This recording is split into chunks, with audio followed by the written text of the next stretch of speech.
What is going on, everyone? Jeffrey here again with another First Descendant video, and today I want to discuss about a couple of things. First of all, the first season Invasion Dungeons and my 2 cents on it. I know a lot of the big content creators were a little bit mad about all the nerfs. Personally, I'm glad that they nerfed the mechanics because how the game was going at the moment was not fun. It was very tedious. I was getting very frustrated with how little room you had for error. And on top of that, you're going against a pretty strict time limit.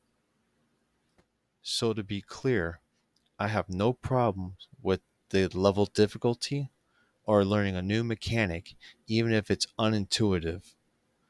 What really gets me, though, is when things happen beyond your control and they punish you for it. The best example I could give, I'm on the opposite side of the room and there's an exploder that takes out one of the floor panels, and there's nothing I could do to prevent that from happening. And then you would have this artificial brain collector that would spit back all the brains if you didn't go 3 rounds collecting essentially 30 brains within a minute. It would spit all of it back out for you to reclaim half of it and then spend another minute to farm for more. And then when you got into the boss room, some of those bosses meant business. If you didn't had a very tanky build, your character was going down in 2 or 3 hits. And that seasonal beam rifle is so clunky. You're just a sitting duck the whole time trying to shoot that boss 3 times while that boss is melting you within seconds. And then after you kill the boss, you gotta do the whole thing all over again. You got to enjoy all that torment all over. And then after you kill the boss, guess what? You gotta do the whole thing all over again. And then you gotta go to another area and then deal with a new mechanic that they don't explain to you how it works. You gotta deal with trollish mechanics and trollish enemies. And then you gotta deal with an ultra tanky boss that can take you out in 3 hits.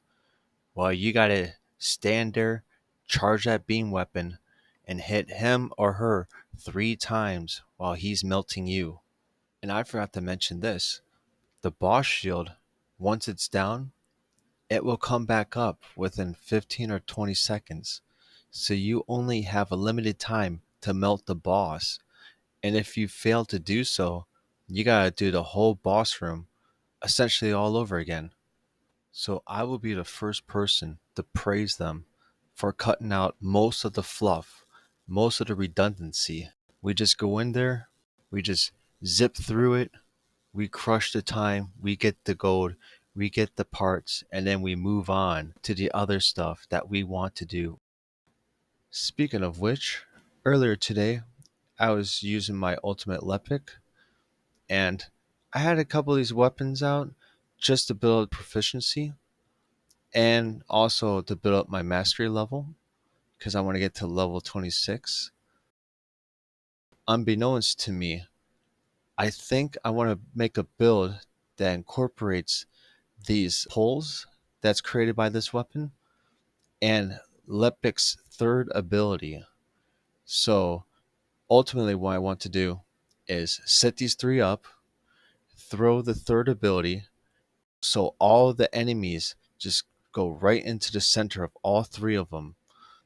As you could tell from the last clip, I was unaware of the potential synergy between this weapon's ability and Lepix's third ability.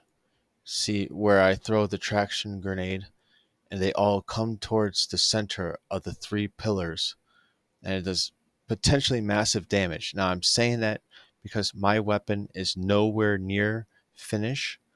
I only have 1 catalyst in it and an energy capacitor. But even with that, as you can see, it's doing pretty good mob clearing with only 1 catalyst and 1 energy capacitor in it.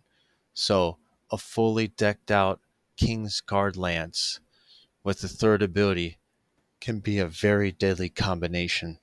Potentially, I had to throw that word in there. As you'll see another example with this combination, using the traction and the 3 lance pulls, you pretty much turn this area into a rave party. I mean, these pulls are working overtime, just shooting everything within its vicinity. But again, it's not without its um, clumsiness or downside.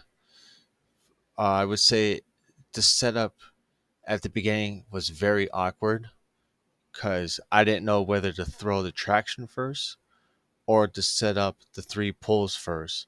But as you see in some of these clips, setting up the pull first, you just leave yourself open to be targeted the whole time, just getting blasted by all the enemies.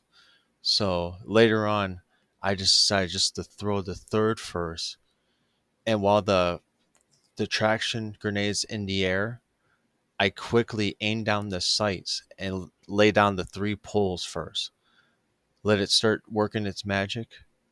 And while everybody's centered around the 3 pulls, then I start shooting each one to expand them.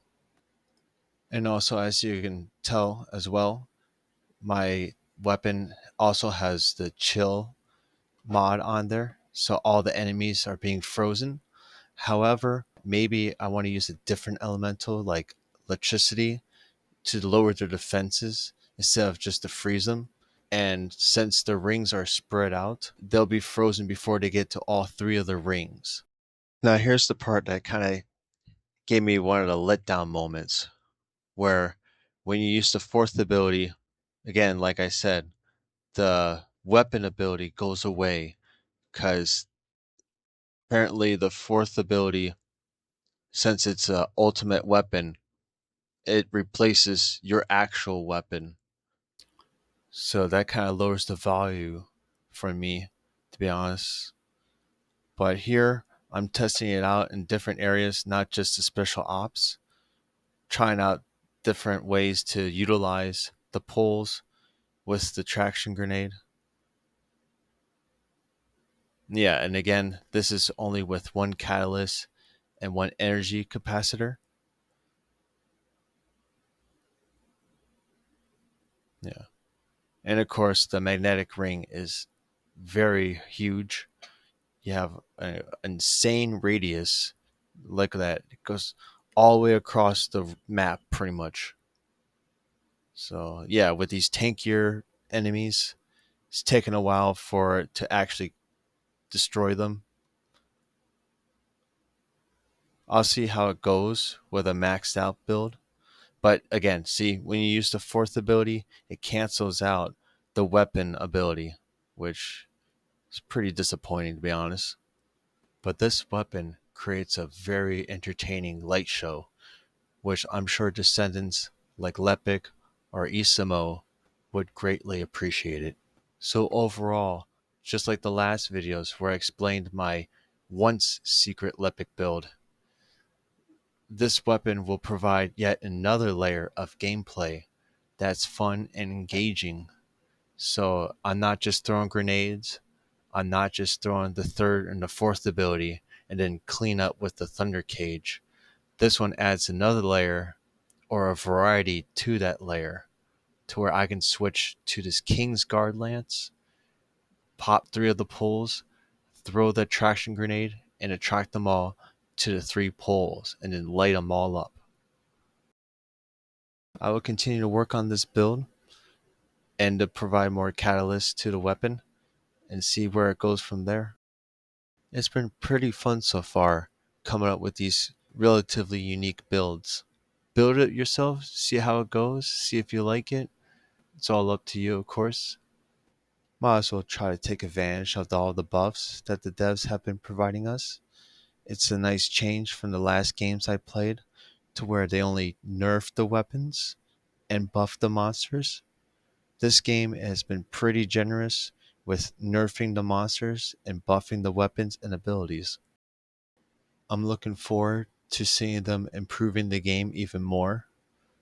But with that said, I hope you enjoyed this video Thank you very much for listening and tuning in, and I'll catch you on the next one. Take care.